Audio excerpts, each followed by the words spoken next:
Hey guys, welcome back to the shop. Just a little update for you.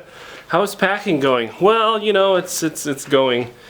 I have most things that need to be in boxes, and of course there's a lot of bigger stuff that you don't really do much with except put on the truck, like the bandsaw here. That needs to be cleaned off and blown off. Get all the dust off. The drill press, same deal, but there's not really a whole lot to do. I'm not sure if I'm going to disassemble. Probably won't disassemble much on the grinder here either.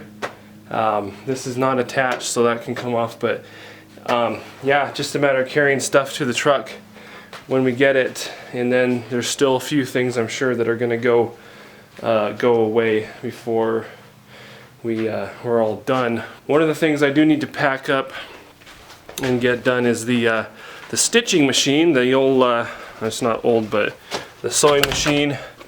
I'm going to take it off the table. I kind of debated about this, but I'd rather take the time to take it off the table and put it in its original box than try to pack it in there.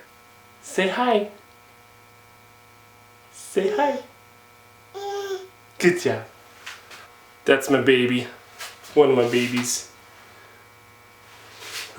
So one of the things that has to come off is this bobbin winder, which is a very nice, almost necessary accessory. The way it works is you stick the bobbin on like so. You have a second spool of thread back here that is just for winding bobbins off of, and then it threads through this tensioner down here and into the bobbin, and then when you're running the machine, you just leave this engaged, and it runs this little pulley or this little flywheel here, winds the bobbin, and when it's done you just take it off of here, and that doesn't contact the drive belt anymore, and it just sits there until you need to wind another bobbin. So it just happens as you're working.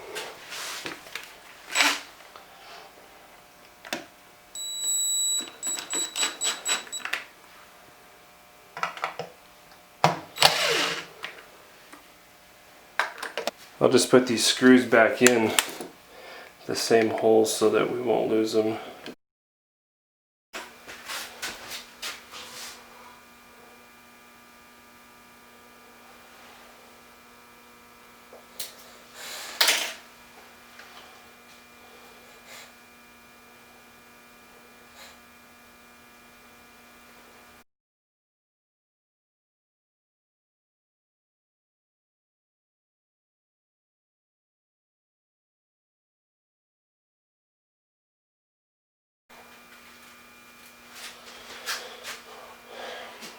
So these are actually two different weights or thicknesses of thread. This is 277 and this is 207, and the lighter thread is for the bobbin or the back of the stitch, and I learned that in some of my research before I started using this machine. That's a common method. It just helps the stitch lay down better against the leather in the finished product. What's wrong? You tired of it?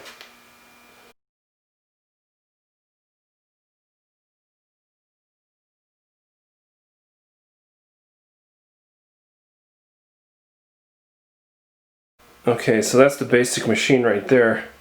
I'm going to remove these front bolts first. That way the rear bolts will hold it on securely while I work on that.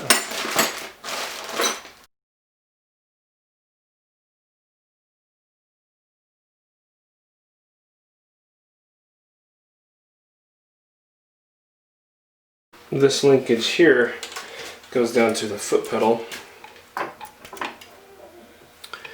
so I need to disconnect that. That's the foot pedal that lifts the walking foot. Is this a edge? Oh man. Is that what I think it is? No. Yes?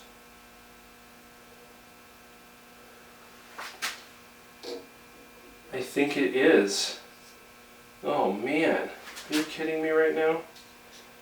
I will have to look this up. This deal right here, oh my goodness, I could have been using this all along. So this deal right here, it looks like it, because I was looking at these on a different machine that I saw a video on, and you take this plate off right here, and you install this right here on the, yeah, that's got to be what it is. I'm going to have to look it up, but I'm almost 100% positive. It installs right here, and this gives you a runner, a bearing actually. It seems a little, I wonder why it's, anyway, that whatever you're stitching, like if you're stitching a belt or a knife sheath, there's a gap between the edge of the leather and the sheath, or the stitches. I think she fell asleep. Gotta put her little thingy up. And it allows you to keep the same gap, the same distance between the stitching and the edge of your leather without, you know, trying to figure out how to do that. And I didn't realize that there was one of these in the kit that would be so amazingly useful. That's exactly what that is. I'm almost 100% positive.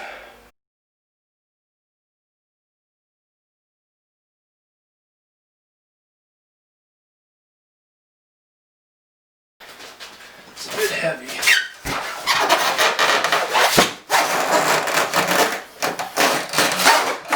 Okay, so now I'm just trying to disassemble the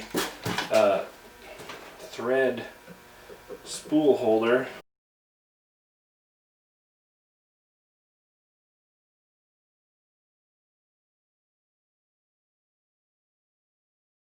So this is pretty handy here. This is the lamp cord, and it plugs into a little accessory outlet on the machine itself.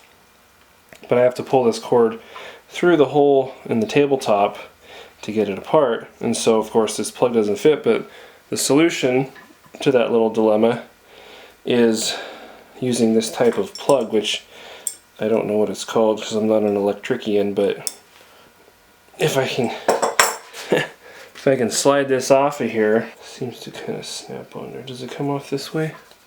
Well, I'm an idiot. Okay, so you just have a blank cord in there, and look, little probes, little prongs that stick into each side of the cord. And if you put it on the right way, like I tried to take it off the wrong way, it presses that cord down onto those prongs. Voila! Very cool. Okay, that's quite handy. Everything that needs to go back on the stand fits in here, disassembled. And I'm gonna go get some newspaper to pack that in tightly so that it's not flopping around, rattling around, which can cause issues. Oops, sorry, baby.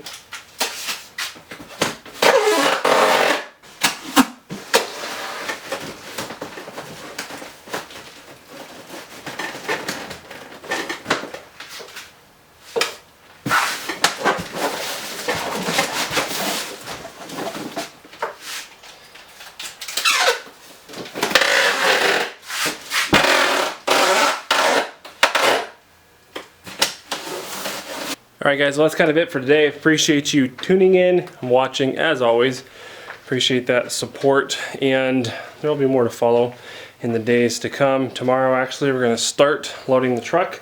My plan is to load the shop stuff first so that we can unload the house stuff first. And we've got to get this beast on there, and it's probably the heaviest single thing in the shop. Everything kind of adds up though, so we'll see how it goes. But anyway, we'll see you on the next video. Thanks for watching.